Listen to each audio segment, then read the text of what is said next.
اعوذ باللہ من الشیطان الرجیم، بسم اللہ الرحمن الرحیم۔ میری طرف سے میرے پیارے دوستوں کو، بزرگوں کو، بھائیوں کو السلام علیکم۔ میرے پیارے بھائیو، اگر آپ نے ابھی تک میرا چینل سبسکرائب نہیں کیا تو میرا چینل سبسکرائب کریں اور میری آنے والی ہر اچھی ویڈیو سے فائدہ حاصل کریں۔ میرے پیارے بھائیو، آج میرا ٹاپک ہائیوسین بیوٹا برومائڈ کے متعلق ہے۔ ہائیوسین بیوٹائل برومائڈ اس دوا کا جینرک نام ہے۔ اس کے تحت ادویات مختلف برانڈ ناموں سے دستیاب ہیں۔ دوا کا استعمال، اب میں دوا کے استعمال کے متعلق بتا رہا ہوں کہ دوا کس مقصد کے لیے استعمال کی جاتی ہے۔ یہ دوا انتڑیوں کے اسپازم کے باعث پیٹ میں جو درد ہوتا ہے اس کے لیے استعمال کی جاتی ہے۔ یہ دوا کولونج ہوتا ہے، اس کے لیے استعمال کی جاتی ہے۔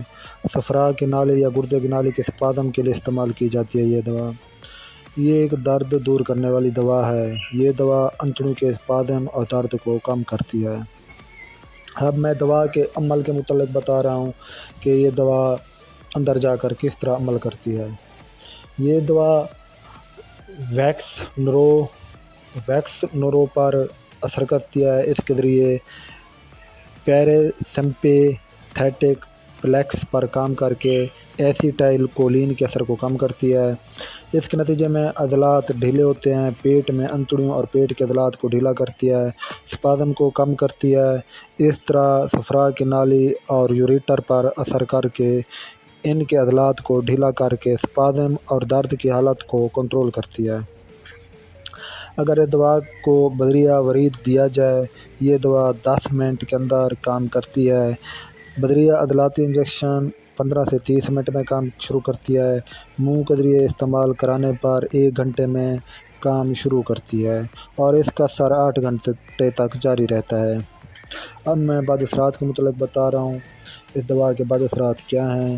نمبر 1، اس کے بعد اثرات سے منہ خشک ہو سکتا ہے، قابض ہو سکتی ہے۔ نمبر 2، اس کے اثر سے متلی ہو سکتی ہے، قے آ سکتی ہے۔ نمبر 3، پیشاب رک کر آتا ہے، پیشاب بند بھی ہو سکتا ہے۔ نمبر 4، فشار خون، بلڈ پریشر میں اضافہ ہو سکتا ہے۔ نمبر 5، نظر دھندلا جاتی ہے، آنکھوں میں دباؤ محسوس ہوتا ہے۔ نمبر 6، سانس کی نالیاں خشک ہو جاتی ہیں اس کے استعمال سے۔ نمبر 7، جلد سرخ ہو جاتی ہے، جلد پر خارش بھی ہو سکتی ہے اس کے استعمال سے۔ نمبر 8، غنودگی میں اضافہ ہو سکتا ہے اس کے استعمال سے، چکر آتے ہیں، بے چینی بھی ہو سکتی ہے۔ اب میں دیگر ادویات سے تعلق کے متعلق بتا رہا ہوں۔ وہ ادویات جو اینٹی کولینرجک اثرات رکھتے ہیں، مثلاً فینوتھیازین ڈرگز کے استعمال کرانے سے اس کے بعد اثرات بڑھ جاتے ہیں۔ وہ ادویات جو نظام اعصاب کو ڈپریس کرتی ہیں، ان کے ساتھ استعمال کروانے سے ان ادویات کے بعد اثرات بڑھ جاتی ہیں۔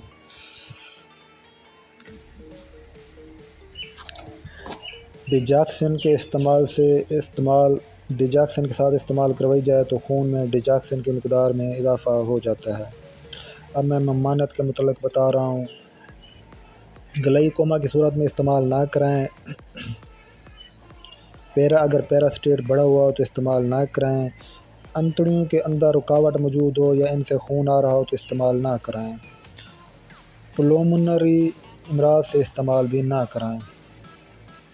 اب میں بتا رہا ہوں کہ کیا یہ دوا حمل میں استعمال ہو سکتی ہے یا نہیں ہو سکتی۔ اس دوا کو حاملہ عورت کو استعمال کروانے سے اس کے کیا بد اثرات مرتب ہوتے ہیں، اس کے بارے میں درست معلوم نہیں ہو سکا۔ احتیاط کریں۔ مقدار خوراک اور استعمال کے متعلق بتا رہا ہوں۔ ایک وقت میں 1 گولی استعمال کروائی جاتی ہے۔ 6 گھنٹے کے بعد دوا کی دہرایا جا سکتا ہے۔ دوا کو 24 گھنٹے میں 5 گولیوں سے زیادہ استعمال نہ کروائی جا سکتی ہیں۔ اس کے بذریعہ عضلاتی یا وریدی انجیکشن بھی استعمال کیا جاتا ہے۔ احتیاط: جن ادویات کے ساتھ اس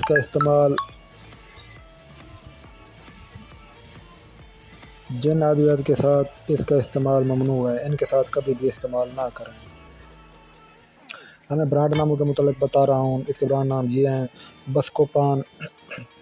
بسکوپان پلس 2، نمبر 3 الکوپین، نمبر 4 ایواٹرین، نمبر 5 ہائسوپان، نمبر 6 ایپوسپان، نمبر 7 فلوپان، number 8 hyoscine, number 9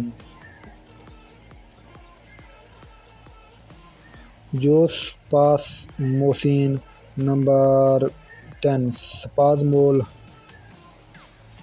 number 11 hyoscine compound hyoscine number 12 hyoscine compound injection number 12 number 13 ہائیسوجن نمبر 14 لوسوپازم نمبر 15 سپالن نمبر 16 سرفن نمبر 17 سپاسلر۔